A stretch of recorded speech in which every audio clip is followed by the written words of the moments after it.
नमस्कार दोस्तों, स्वागत है आपका एक और नई कहानी में। आज सुबह सुबह ही शुभम को गांव से फोन आता है कि गांव के कुएं में एक लाश मिली है जिसके कपड़े तुम्हारी बहन से मिलते हैं, पर चेहरा कुछ पहचान में नहीं आ रहा, तो वह अभी के अभी गांव आ जाए। इतना सुनते ही पास में खड़ी अपनी पत्नी रागिनी को हैरत से देखने लगा।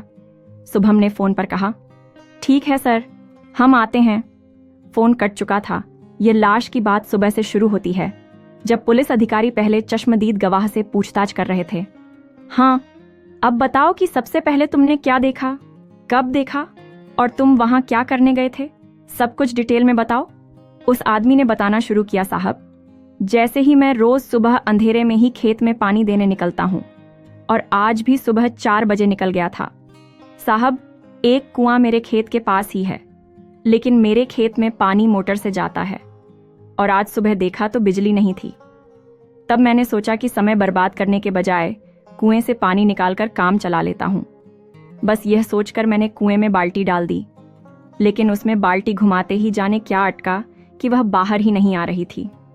मैंने खींचने की कोशिश की, लेकिन ऊपर नहीं आई। साहब, जब बाल्टी ऊपर नहीं आई तो मैंने टॉर्च की रोशनी से देखने की भी कोशिश की। तब मुझे ऊपर कुछ तैरता सा नजर आया और कपड़े फुले हुए से लगे। फिर मैंने राजू को बुला लिया। इस तरह कई लोग आ गए। हम 5-6 लोगों ने अपनी अपनी टॉर्च से एक साथ देखा तो समझ आया कि यह किसी की लाश है। उसके बाद से साहब गांव भर में शोर मच गया। तब हमने पुलिस को फोन किया। देखने में तो यह वही पगली लगती है जो अकेले रहती थी। अब यह गिर गई या फेंकी गई साहब, यह सब तो हम नहीं जानते। पुलिस अधिकारी ने कहा, तुम सब में से क्या कोई बता सकता है कि यह कौन हो सकती है? किसी ने कहा, साहब, कपड़ों से कुछ कुछ तो यह वही पगली लगती है जिसका भाई बाहर रहता है। पुलिस अधिकारी साहब बोले, पगली? राजू ने कहा, हाँ साहब, पगली बहुत पहले यहाँ एक प्रकाश जी रहते थे। उनकी पत्नी भी थी और 2 बच्चे भी थे। बेटा तो पढ़ लिख कर बड़े शहर में चला गया और शादी भी वहीं कर ली, लेकिन माता पिता गुजर गए। इस लड़की ने शादी नहीं की थी और यह थोड़ी अजीब थी, जिस कारण इसको सब पागल कहते थे। हर किसी से लड़ती रहती थी और एक ही कपड़े महीने भर पहने रहती थी। अकेली ही रहती थी। कई बार भाई ने कहा भी था, मगर यह उसको देखते ही मारने लगती थी। कहती थी कि तेरे साथ कभी नहीं जाऊंगी। तो शुभम इसके लिए खाने को सामान राशन वगैरह रखकर जाता था। पुलिस अधिकारी ने कहा, ठीक है, फिर शुभम का नंबर दे दो। राजू ने शुभम के पुराने स्कूल के दोस्त से लेकर उसका नंबर दे दिया। पुलिस अधिकारी साहब ने कहा, ठीक है, अब तुम जाओ और सुनो। तब तफ्तीश पूरी होने तक गांव से बाहर नहीं जाओगे। उन सब ने कहा, नहीं साहब, हम कहाँ जाएंगे? भला सब कुछ तो गांव में है। आप निश्चिंत रहिए और कुछ मदद चाहिए तो बता देना। सारे लोग जा चुके थे। पुलिस अधिकारी बैठे हुए अपने इंस्पेक्टर से बात कर रहे थे और पुलिस अधिकारी के शुभम को फोन करने के बाद शुभम पत्नी को लेकर गांव के लिए निकल पड़ा था। उधर गांव में एक एक घर से पूछताछ हो रही थी। अगले दिन सुबह तक शुभम अपनी पत्नी रागिनी के साथ गांव आ गया था। अपना बयान देने पुलिस अधिकारी साहब के पास पहुंच गया। सबने पहले शुभम को लाश दिखाई गई। लाश के गले में लॉकेट देखकर शुभम ने लाश को पहचान लिया। ये उसकी बहन ही थी। फिर जब शुभम से पूछना शुरू किया तो उसने कहा, सर, मेरी बहन पागल नहीं थी। हाँ, थोड़ी अजीब थी। उसे गुस्सा जल्दी आता था और वह किसी को पसंद भी नहीं करती थी। पुलिस अधिकारी साहब ने कहा, उसने शादी क्यों नहीं की और तुम इसको अपने साथ क्यों नहीं लेकर गए? अपनी 20 साल की बहन को तुमने अकेले कैसे छोड़ दिया? शुभम ने कहा, सर, किसने कहा कि मैंने ले जाना नहीं चाहा? वह खुद ही नहीं आई। उसका जब मन आता था मुझे मारने लगती थी, बल्कि मुझे देखकर तो गुस्से में भर जाती थी। माँ बाबूजी के जाने के बाद तो जाने कौन सा भूत उसको सवार हुआ। भगवान ही जाने कि मुझे देखकर मुझे जान से मारने दौड़ी थी। मैं मजबूर होकर फिर बस चला गया। पुलिस अधिकारी को शक होने लगा। ऐसा क्या हुआ था कि तुम्हारे माँ बाप के मरने के बाद तुम्हें मारने लगी थी? शुभम ने कहा, सर, ये सब मुझे क्या पता, ये तो सुमन ही जाने। वह बोलने का मौका ही नहीं देती थी। मैं रहता तो मुझे मार ही देती। मेरी पत्नी तो कभी गांव ही नहीं आई और सुमन के बारे में सुनकर तो वह और भी डर गई थी। पुलिस अधिकारी ने कहा, अभी तुम गांव में ही रहोगे, कहीं नहीं जाओगे जब तक कातिल नहीं पकड़ा जाता। शुभम ने कहा, सर, मेरी जॉब है, मैं इतने दिन नहीं रुक सकता। पुलिस अधिकारी साहब ने कहा, इससे हमें कोई लेना देना नहीं है। पुलिस अधिकारी ने उन लोगों का पता निकाला जो प्रकाश जी को जानते थे। उनके बेहद पुराने दोस्त सामने आए और उनसे पुलिस अधिकारी ने बातचीत करना शुरू किया। तब उनके बारे में काफी पता चला। सारी बातों के नोट्स बनाकर अगले दिन शुभम और उसकी पत्नी को बुलाया गया। शुभम ने कुछ सवालों के जवाब ठीक से दिया, लेकिन जब पुलिस अधिकारी साहब ने पूछा कि तुमने अपने पिता को अपने साथ क्यों नहीं रखा, तब उसने कहा कि सर, बाबूजी को शहर पसंद ही नहीं था। मैंने तो कितनी बार कहा कि साथ आकर रहे, लेकिन वह मानते ही नहीं थे। लेकिन शुभम अब भी झूठ बोल रहा था, जिससे पुलिस अधिकारी को उस पर और शक बढ़ने लगा। उन्होंने भी शुभम से अगला सवाल पूछा, शुभम, ये बताओ कि तुम्हारे माता पिता अपना खर्चा कैसे चलाते थे? एक जवान बेटी घर में थी और वह एक किसान थे, तो वाजिब है कि शादी की चिंता भी रहती होगी। तो तुम इसके लिए क्या करते थे? पहले तो शुभम सकपका गया और इधर उधर देखने लगा। पुलिस अधिकारी साहब ने देखा कि रागिनी ने टेबल के नीचे से उसके हाथ पर हल्के से थपथपा आया। उन्हें अब गड़बड़ लग रही थी। शुभम ने कहा, सर, मैं तो सारा ही खर्चा भेजता था, बल्कि रागिनी भी जॉब करती है और इसके हिस्से से जो पैसे भेजते थे, हमें सुमन की शादी की बहुत फिक्र थी। इतना कहने के बाद माथे से आता पसीना देखकर पुलिस अधिकारी साहब को शक हो गया और इस केस में उन्हें शुभम पर और शक होने लगा। उन्होंने कहा, तुम आखिर बार सुमन से कब मिले थे? शुभम यह सुनकर उन्हें देखने लगा। उसके मुंह से कोई शब्द ही नहीं फूट रहा था। उन्होंने सख्त होकर पूछा, शुभम, तुम कब मिले थे सुमन से? सच सच बताओ। अगर तुम नहीं बताओगे तो मैं तुम्हें बताऊंगा कि तुम कहाँ थे। अब झूठ बोलने का समय गया, जल्दी से सच उगल दो। रागिनी ने शुभम की ओर देखकर कहा, सर, सच ही तो बोल रहे हैं। वहां खड़ी महिला इंस्पेक्टर ने पुलिस अधिकारी इशारे पर एक जोरदार थप्पड़ रागिनी के गाल पर जड़ दिया। थप्पड़ खाते ही रागिनी थर-थर कांपने लगी। पुलिस अधिकारी साहब ने कॉल रिकॉर्ड पकड़कर कहा, इसके आगे क्या कहोगे? तुम दोनों, इससे तुम्हारी सारी लोकेशन पता चल रही है। शुभम की सांसें तेज तेज होने लगीं और उसके हाथ पैर कांपने लगे। पुलिस अधिकारी ने गुस्से में आगे बोलने को कहा तो उसने कांपती आवाज में कहा, सर, हाँ, मैं आया था, लेकिन 2 दिन पहले, लेकिन वह जिंदा थी। पुलिस अधिकारी ने कहा, लेकिन उसकी डेथ 2 दिन पहले हुई है। वह तुम्हें कल जिंदा कैसे मिल गई और 12 घंटे से पानी में रही? बिल्कुल उसी समय जब तुम लौटे होगे। शुभम से सवाल जवाब होते रहे, लेकिन उसने कुछ भी पता होने से साफ इनकार कर दिया। उसने कहा कि वह गांव आया था, लेकिन सुमन से मिलकर नहीं गया। पुलिस अधिकारी ने उनको वापस भेज दिया और इन पर नजर रखने को कह दिया। अपने गांव के घर में बंद शुभम और रागिनी घबराए हुए बैठे थे। शुभम ने कहा, रागिनी, घर की लोकेशन तो पुलिस अधिकारी ने रिपोर्ट्स में ही देख लिया, लेकिन वह कुछ बोले क्यों नहीं? यही तो था, मैं और सुमन से मिला भी था। झूठ तो मैंने बोल दिया, कहीं ये झूठ हमें फंसा ना दे। रागिनी ने कहा, शुभम, तुम तो ये घर और खेती की जमीन अब जल्दी से बेच दो, हमें भी यही तो चाहिए था। शुभम ने कहा, हाँ रागिनी, सुमन के रहते यही तो समस्या थी। अब तो सब ठीक है, इसे बेच देता हूँ। शुभम ने अगले ही दिन अपने दोस्त हरीश से कहा, मुझे यह जमीन बेचनी है और खेती संभालने का समय नहीं है, और यहाँ रहकर क्या करूँगा? अब तो यहाँ कोई है ही नहीं। हरीश ने कहा, ठीक है शुभम, मैं देखता हूँ। अगर कोई लेना चाहे तो। शुभम के पास पुलिस अधिकारी की तरफ से 2 दिन से कोई बुलावा नहीं आया। उसने रागिनी से कहा, रागिनी, पुलिस की तरफ से कोई फोन नहीं आया। लगता है मैं खामोखाही सोच रहा था। ग्राहक मिलते ही हम शहर चले जाएंगे, फिर बहुत समय हो जाएगा और कोई इस केस के बारे में बात ही नहीं करेगा। कुछ दिन बीत गए और पुलिस स्टेशन से कोई बुलाने नहीं आया। अब धीरे धीरे शुभम निस्फिक्र हो चुका था कि मामला टल गया है। यहां से निकलकर एक बार शहर चला गया तो जल्दी से नहीं आएगा, ये लोग भी सब भूल जाएंगे। रागिनी पूछती रहती, शुभम, अब इस गांव में और कितने दिन रहना पड़ेगा? मैं थक चुकी हूं। पानी का नल खींचना पड़ता है, कपड़े हाथ से धोने पड़ते हैं और चूल्हे पर खाना। मैं कैसे करूं इतना काम? यहां तो फूड डिलीवरी भी नहीं होती, तो ऑर्डर करके भी नहीं खा सकते। शुभम ने कहा, रागिनी, कुछ दिन और बस, जैसे ही जमीन बिकेगी हम रात के समय निकल जाएंगे। एक दिन हरीश घर आया और कहने लगा, शुभम एक ग्राहक है, तेरे घर के लिए वह तैयार है, तेरा मुंह मांगा दाम देने को। यह सुनते ही शुभम खुश हो गया। उसने कहा, हरीश, रजिस्ट्री वगैरह तुम करवा देना, मुझे पैसे कल शाम को दिलवा दो तो हम निकल जाएंगे। हमारे पैसों का काफी नुकसान हो रहा है, नौकरी का सवाल है यार। हरीश ने कहा, ठीक है, कल शाम को उन्हें लेकर आता हूँ। शुभम और रागिनी खुशी के मारे फूले नहीं समा रहे थे। रागिनी ने कहा, फाइनली शुभम वह हो रहा है जो हम कब से चाहते थे। शुभम ने कहा, हाँ रागिनी सही कह रही हो, अब सब ठीक ही होगा, कल पैसे लेते ही निकल लेंगे। अगले दिन जैसे ही सूरज डूबा, हरीश उन लोगों को साथ लेकर आ गया और उन्होंने जमीन के कागज लेकर जमीन की रकम शुभम के हवाले कर दी। रागिनी सारी तैयारी कर चुकी थी।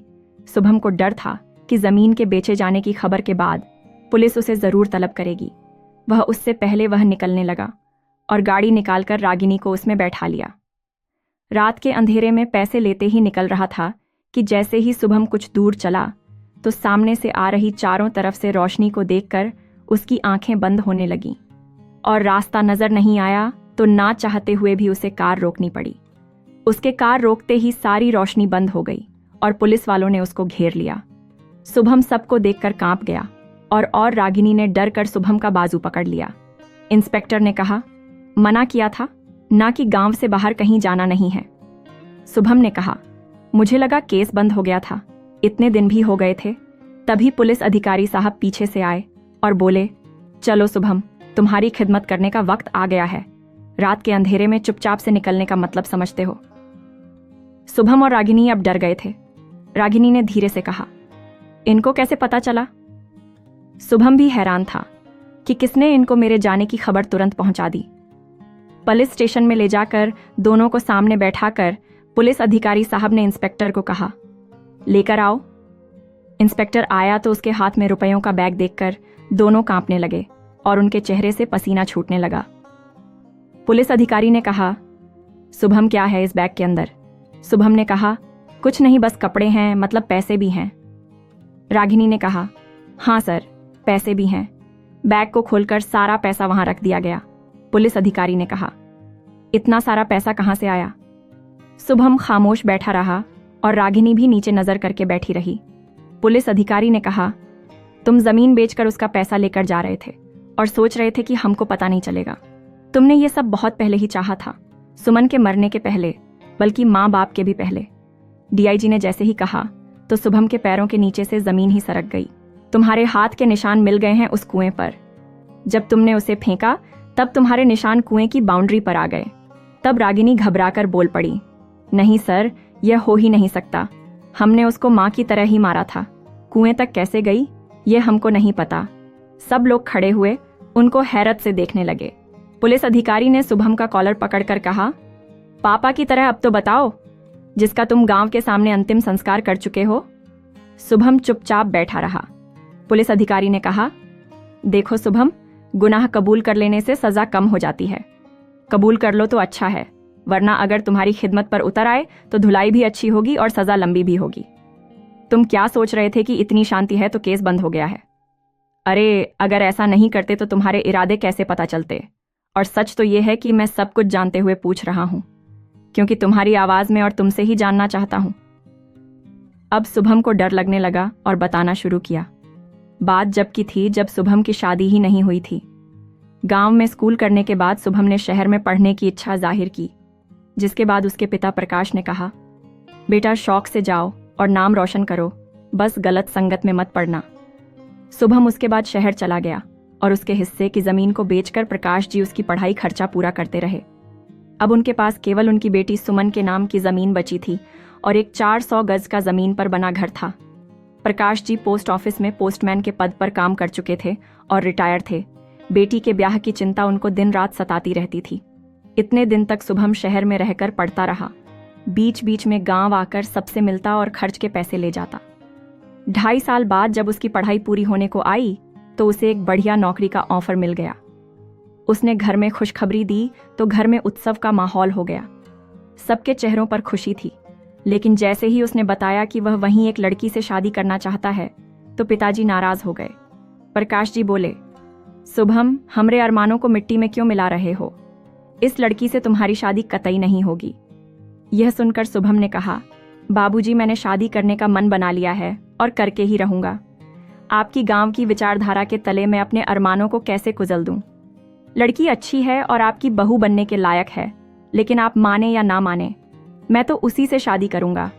उसके ऐसा कहते ही उसकी माँ शीतल जी ने फोन पर कहा, बेटा ऐसी बातें शहरों में होती हैं, गांव में नहीं। हम तुम्हारे अरमान भला क्यों मारेंगे? ऐसे अचानक कुछ बताओगे तो हमारे दिल पर क्या गुजरेगी? जरा इसका अंदाजा भी लगा लेते बेटा।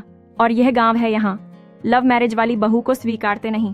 सब लोग तुम्हारे बाबूजी को क्या कहेंगे? शुभम ने कहा, माँ बाबूजी पोस्टमैन थे और मेरे दोस्त मुझे डाकिया कहकर चढ़ाते थे। तो क्या मैंने कभी आपसे शिकायत की थी? हर रोज स्कूल में मुझे बेइज्जत किया जाता था, कितनी शर्म आती थी मुझे। तो क्या मैंने कभी कहा था आपसे? आज शुभम से यह सब सुनकर तो शीतल जी पर तो जैसे आसमान ही टूट पड़ा। उन्होंने गुस्से में कहा, शुभम खबरदार, जो आगे कुछ कहा तो तुम्हारे पापा ने इसी नौकरी से तुम्हारे नाम और जमीन खरीदी, उसे बेचकर तुम्हारी पढ़ाई के लिए प्रबंध किया, और तुम्हें इस बात से शर्म आ रही है तो कहीं चुल्लू भर पानी जाकर डूब मरो। शीतल जी ने गुस्से में फोन पटक दिया। शीतल जी के आंसू बह निकले कि तभी सुमन के चीखने की आवाज आई। वह प्रकाश जी की तरफ भागी थी, जो कि बैठे हुए ही जमीन पर तड़प कर गिर पड़े थे। इतनी खुशियों के बाद घर में मातम जैसा माहौल छा गया, जैसे जाने क्या हो गया हो। गांव में ऐसी खबर का मिलना का मतलब परिवार का सुख चैन छीन जाना। शीतल जी चिल्ला रही थी और प्रकाश जी सीने पर हाथ रखकर लंबी लंबी सांसें ले रहे थे। सुमन ने पानी पिलाया, मगर कुछ ना हुआ तो वह हरीश के घर भागी।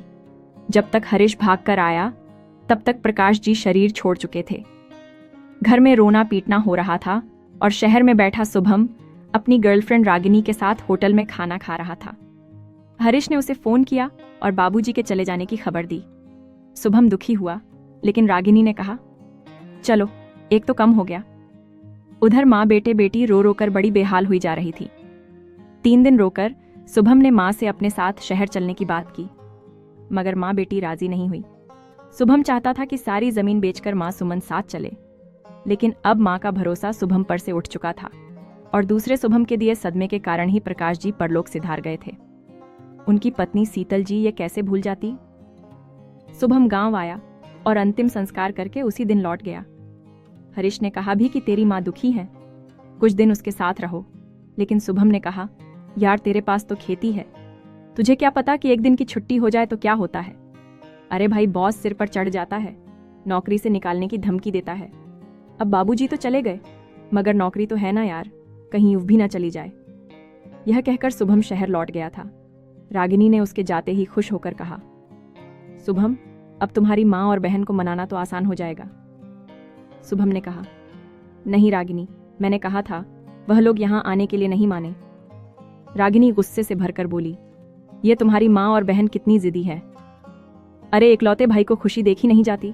अरे सुमन की शादी करके उसको भेजो और माँ को इधर ले आओ। पता नहीं अब तुम्हारी माँ को क्या चाहिए इस उम्र में। शुभम ने कहा, रागिनी मुझे इनकी सहमति की जरूरत नहीं है। शादी के लिए और रही जमीन की बात तो वह तो मैं लेकर रहूंगा। शुभम ने 1 हफ्ते के अंदर ही रागिनी से शादी कर ली थी। दोनों एक ही ऑफिस में थे और दोनों ही सीनियर अकाउंटेंट थे। अब साथ ऑफिस जाना और घर वापस आना होता था। साल का अंत होने को आया और खातों की ऑडिट होने लगी, लेकिन जाने क्यों रागिनी और शुभम थोड़े डरे हुए लग रहे थे। डी टीम घंटों तक खाते चेक करती रही और कुछ फाइल साथ लेकर चली गई। बॉस को फाइल ले जाने पर कुछ शक हुआ तो उसने कहा, शुभम फाइल साथ ले जाने का क्या मतलब है? शुभम ने कहा, सर हमारी इतनी बड़ी टर्नओवर है तो ऑडिट एक दिन का काम नहीं हो सकता, इसीलिए कुछ काम फुर्सत से करने के लिए ले गए होंगे। आप फिक्र मत कीजिए, सब ठीक है, मेरे रहते हुए नहीं, कुछ नहीं हो सकता। रागिनी के सारे जवाब शुभम से हो चुका था। जवाब देने से बचने के बाद भी रागिनी के अंदर का डर बाहर आ रहा था। उसने घर जा शुभम से कहा, शुभम मुझे तो डर लग रहा है, अब क्या होगा? शुभम ने कहा, डरो मत, कुछ नहीं होगा। अगले दिन टीम सुबह ही ऑफिस आ गई और फिर से ऑडिट का काम शुरू हो गया। एक एक फाइल और एक एक पेपर को खंगाला जा रहा था। शुभम उनके सवालों पर बार बार अटक रहा था। यह इसके बॉस ने भी देखा। अंत में ऑडिट टीम ने सबके सामने बैठकर 50 लाख का हिसाब मांगा, जो नहीं मिला। शुभम ने उन्हें घुमाने की भरपूर कोशिश की, मगर ऑडिट टीम कहाँ मानने वाली थी। बॉस ने शुभम से कहीं से भी इस खर्चे के बिल लाने को कहा, लेकिन शुभम कोई जवाब नहीं दे पाया। रागिनी ने उससे अकेले में कहा, शुभम ये सब कैसे हो गया? तुमने तो कहा था कि पता ही नहीं चलेगा। शुभम बोला, यार पता नहीं, इन्होंने कहाँ से ये 50 लाख ढूंढ निकाले, अब क्या करूं? शुभम ने बॉस से अकेले में बात की और कहा, सर, मुझे सच में नहीं याद कि इस तरह का खर्चा कहाँ हुआ था और बिल कहाँ गए। मैं तो कभी कुछ नोट करना नहीं भूलता हूँ, जाने कैसे हो गया। आप तो जानते हैं कि मैंने कभी 1 रुपए की भी बेईमानी नहीं की है। तो यह कैसे कर सकता हूँ सर? आप कुछ रास्ता निकालिए। बॉस ने कहा, तुम जानते हो कि तुम्हारी इस लापरवाही के ऊपर मुझे कितना टैक्स देना पड़ेगा। तुम केवल माफी मांगकर कैसे जा सकते हो? इसके हिस्सेदार तुम भी हो। शुभम के पास कोई रास्ता नहीं था। उसने कहा, ठीक है सर, जो भी बनेगा उसका आधा मैं दे दूंगा। इस पर बॉस सहमत हो गया और शुभम ने गहरी सांस ली। घर जाकर रागिनी उस पर बरस पड़ी। क्या फायदा हुआ? शुभम यह सब करके 50 लाख के लिए इतने पापड़ बेले, इतना दिमाग लगाया और इतना रिस्क लिया, लेकिन अब आधा देना ही पड़ेगा। शुभम ने कहा, रागिनी, जेल जाने से अच्छा है शुक्र करो हम पर इल्जाम नहीं लगा। बॉस को बातों में उलझा लिया और आधे में मना लिया, नहीं तो जेल में बैठकर 50 लाख तुम्हारे किस काम आते। दोनों पति पत्नी एक दूसरे पर इल्जाम लगा रहे थे। शुभम ने कहा, रागिनी, लड़ने की बजाय ये सोचो कि पैसा कैसे दिया जाए। रागिनी ने कहा, इसमें क्या सोचना, मैं अपनी ज्वेलरी उठाकर थोड़ी दे दूंगी। तुम्हारे पास इतनी सारी जमीन है, वह बेचो और पैसे भरो। शुभम ने कहा, इतना आसान है? क्या ये कोई चुटकियों का काम नहीं है? माँ और सुमन को मनाना बहुत मुश्किल है। दोनों पापा के जाने के कारण मेरे खिलाफ हो गई है, कुछ सुनने को तैयार ही नहीं है। रागिनी ने कहा, तुम फटाफट सुमन की शादी करो और माँ को यहाँ ले आओ। शुभम चुपचाप बैठा सोच रहा था। उसे ये सब बहुत मुश्किल लग रहा था। उसने कुछ सोचकर कहा, रागिनी, हो तो सकता है, लेकिन तुम्हें मेरा साथ देना होगा। रागिनी ने पूछा, तो उसने कहा, कुछ दिन के लिए गांव चलना होगा और माँ की सेवा करनी होगी। रागिनी जोर से चिल्लाई, पागल हो गए हो? शुभम, ऊपर से तुम्हारी माँ बहन के नखरे कौन सहन करेगा? मेरे बस का नहीं है तुम्हारी माँ की सेवा करना। शुभम ने कहा, अरे रागिनी, बस एक बार माँ से मीठा मीठा करके उन्हें शीशे में उतार लो, बस फिर उन्हें जरा सा शक ना होगा और हम अपना काम कर लेंगे। और इसके अलावा अब कोई और रास्ता नहीं है। रागिनी को लगा कि अब गांव जाकर शुभम का साथ देना ही पड़ेगा, तो वह गांव जाने को तैयार हो गई। शादी के बाद रागिनी पहली बार गांव गई थी। शुभम पहले ही मां को खबर दे चुका था। शीतल जी ने अनचाहे ही उसका स्वागत किया। सुमन भी खुश नहीं थी, लेकिन मां के साथ स्वागत में खड़ी हो गई। रागिनी ने मुस्कुराकर सबका अभिवादन किया और सबके पैर छुए। रागिनी का इतना अच्छा व्यवहार देखकर गांव वाले खुश हो रहे थे, लेकिन सुमन का मुंह बना हुआ था। रागिनी बेमन से ही मुस्कुराती हुई घर के सारे काम करती थी। शीतल जी उसके अंदर के विचार समझ ना सकी और धीरे धीरे उसकी तरफ उनका झुकाव होने लगा। वह रागिनी रागिनी करते थकती नहीं थी और रागिनी मन ही मन कहती, ये बुढ़िया भी बूढ़े के साथ क्यों नहीं चली गई? जब देखो रागिनी रागिनी करती रहती है। लेकिन रागिनी को काम हो जाने तक मजबूरन ऐसा ही व्यवहार करना था। एक दिन शीतल जी शहर जाने के लिए मान गई, लेकिन सुमन ने साफ इनकार कर दिया। उसने माँ से अकेले में कहा, माँ, आप भाभी के मीठी मट्ठी बातों में आ गई हो। यह वह नहीं है जो दिखती है, इनके अंदर तो कुछ और ही चल रहा है। लेकिन शीतल जी ने कहा, तू सक्की है सुमन। ठीक है कि बहू पहले हमको पसंद नहीं थी, लेकिन जरा आंखें खोलकर देखो कि वह शहर से होकर भी गांव में रह रही है, सारे काम भी करती है। तू भी चल और भाभी के साथ प्यार से रहो। सुमन यह सुनकर खामोश तो हो गई, लेकिन साथ जाने को तैयार नहीं हुई। शुभम ने कहा, माँ, यह भी साथ चलती तो कितना अच्छा होता। मेरा एक दोस्त है, बढ़िया नौकरी और खानदान है उसका। इससे अगर रिश्ता बन गया तो यह महारानियां की तरह रहेगी। आप समझाओ ना। इसको कुछ शीतल जी ने बहुत समझाया, मगर सुमन नहीं मानी। दरअसल शुभम यह चाहता था कि सुमन को शादी जल्दी से करवाकर उसकी जमीन अपने दोस्त से अपने नाम करवा लेगा। इसके लिए उसने दोस्त को हिस्सा देने की भी बात कर ली थी। शुभम का दिमाग तेज तो चल रहा था, लेकिन सारे पैंतरे खाली जा रहे थे। रागिनी ने कहा, इस बहन का भी इंतजाम कर दो। शुभम इसके बाद माँ को लेकर रागिनी के साथ शहर चला गया और सुमन अकेले ही गांव में रही। उधर शहर में रागिनी ने प्राकृतिक जहर ढूंढना शुरू कर दिया। इसने सोचा कि माँ को ठिकाने लगा देंगे तो सुमन को भाई का कहना मानना ही पड़ेगा और वह शादी करके गांव का घर छोड़ देगी। कुछ दिन बाद उसे एक ऐसा पौधा मिल गया जिसके रस को रोज देने से इंसान सुस्त होने लगता है और एक दिन कोमा में जाकर मृत्यु को प्राप्त हो जाता है। शहर भर की नर्सरी तलाशने के बाद वह पौधा रागिनी को ऑनलाइन मिल ही गया। उसने 2 पौधे ऑर्डर कर दिए। अब रोज उसके पत्तों का रस निकालती और जूस में मिलाकर वह शीतल जी को देने लगी। शीतल जी अब जल्दी थकने लगी थी। शुभम ने कहा, माँ आपकी उम्र हो गई है, आप यह लीजिए, यह मल्टीविटामिन टेबलेट है, इनसे ताकत मिलेगी। शीतल जी वह भी लेने लगी और उन्होंने यही बात सुमन को भी बताई। वह फोन पर रागिनी को तारीफ भी करती रही कि रागिनी मेरा बहुत ख्याल रखती है, दूध और जूस पिलाती है। सुमन माँ की तबीयत की बात सुनकर सोचने लगी कि माँ यहाँ पर तो ठीक थी, फिर अचानक क्या हो गया। एक दिन शुभम ने उसे फोन किया, लेकिन उसने शुभम से सीधे मुंह बात नहीं की। फोन काटने के बाद रागिनी ने आकर कहा, शुभम लो, ये जूस पिला दो अपनी माँ को। शुभम ने कहा, रागिनी इस तरह करो कि किसी को शक ना हो, सुमन को तबीयत के बारे में तो पता ही चल गया है। तुम डोज तो सही दे रही हो ना, कहीं सुमन को शक ना हो जाए। फोन काटा नहीं गया था। शुभम को लगा था कि फोन बंद है। सुमन को इतना तो समझ आ गया था कि कुछ गलत हो रहा है। उसने माँ को जीत करके गांव बुलाना शुरू कर दिया। रोज उनसे वापस गांव आने की जीत करती। अब तो शीतल जी दिन भर सोई रहती थी और उन्हें ऐसे देखकर रागिनी ने शुभम से कहा, शुभम बस टाइम नजदीक ही है, अब यह कोमा में जाने वाली है और फिर गेम ओवर। यह कहकर रागिनी जोर से हंसी। शुभम ने कहा, इसके बाद तो सुमन को मानना ही पड़ेगा। रागिनी अब शीतल जी को जहरीली पौधे का रस ज्यादा मात्रा में देने लगी थी। 2 ही दिन हुए और रातों रात शीतल जी के प्राण निकल गए। आधी रात को जब शुभम ने सुमन को खबर दी तो सुमन को गहरा सदमा लगा। सुमन को जबरदस्ती करके माँ को दिखाने शहर लाया गया। वह शुभम को देखकर गुस्से से भर रही थी और उसे मारने को दौड़ रही थी। गांव से साथ आए लोग ने उसे संभाला हुआ था। सब लोग ने सोचा कि माँ को मौत का सदमा लगा है। अब गांव जाने के बाद भी सुमन बहकी बहकी बातें करने लगी थी। कब गुस्सा आ जाए कोई नहीं कह सकता था। उसकी शहर में बिगड़ती हालत देखकर गांव के बुजुर्ग लोगों ने कहा, शुभम बेटा, यह अभी सही नहीं है, इसका दिमाग पहले स्थिर होने दो।